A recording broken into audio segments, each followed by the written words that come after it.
Tuloy natin itong inaararo natin dito sa tataniman natin ng kamote. Diyan natin ililipat yung tinanim natin dyan.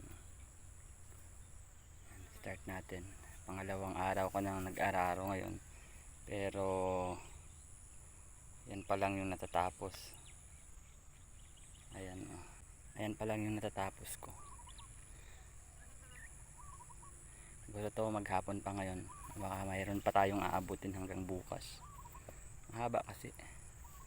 Doon sa daanan na yun.